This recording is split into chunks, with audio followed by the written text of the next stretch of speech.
Welcome to official blog. फिर से नई वीडियो में नए नुस्खे के साथ खुशामदीद। उम्मीद करता हूँ आप सब खैरियत से होंगे। अल्लाह ताला आप तमाम दोस्तों को सेहत और तंदुरुस्ती अता फरमाए। दोस्तों, हमारी आज की वीडियो खास तौर पर नौजवानों के लिए है जिनकी उम्र तकरीबन 18 से 30 साल तक है। यूट्यूब पर तो हर कोई ये बताता है कि वज़ू की लंबाई के लिए ये करें, ये खाएं, वो खाएं, क़ुव्वत में इजाफा होगा, बीवी मुतमईन होगी, टाइमिंग में इजाफा होगा वगैरह।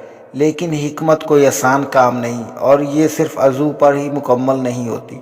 आज का नुस्खा हमारा बहुत ही अहम है। वीडियो का बाकायदा आगाज़ करने से पहले आप तमाम दोस्तों से रिक्वेस्ट है जो चैनल पे नए हैं कि ऑफिशियल ब्लॉग चैनल को सब्सक्राइब कीजिए, लाइक कीजिए और इसे अपने दोस्तों के साथ शेयर कीजिए ताकि वो लोग भी इससे मुस्तफ़ीद हो सकें। और साथ में दिए गए बेल आइकॉन पर ज़रूर प्रेस कीजिए ताकि हमारी हर नई आने वाली वीडियो आप तक बर वक्त पहुँच सके और आप कोई भी वीडियो मिस ना कर सके। आज का हमारा जो टॉपिक है वो है जरियान का इलाज। बरगद मतलब बोड़ की दाढ़ी होती है, जो कि बोड़ का दरख्त ऐसे होता है, वो बहुत ही उसके चौड़े चौड़े पत्ते होते हैं जो बरगद के दरख्त के साथ होती है। बोड़ की दाढ़ी जो होती है वो बरगद के दरख्त के साथ होती है, नीचे की तरफ झुकी होती है। उसकी दाढ़ी उतार लेनी है और बोड़ के दरख्त को ही बरगद का दरख्त कहते हैं। और इसको धूप में नहीं रखना, बिल्कुल भी धूप में नहीं रखना, इसको साये में खुश कर लेना है और इसका हम वजन चीनी डालकर इसका सूप बना लेना है। मतलब आपने अगर 10 ग्राम उसके जो बोड़ की दाढ़ी होगी तो इसमें चीनी भी आपने 10 ग्राम ही डालनी है। इसको इस्तेमाल करने का मतलब खुराक का ये तरीक़ाकार है कि रोज़ाना 3 माशा तक हमरा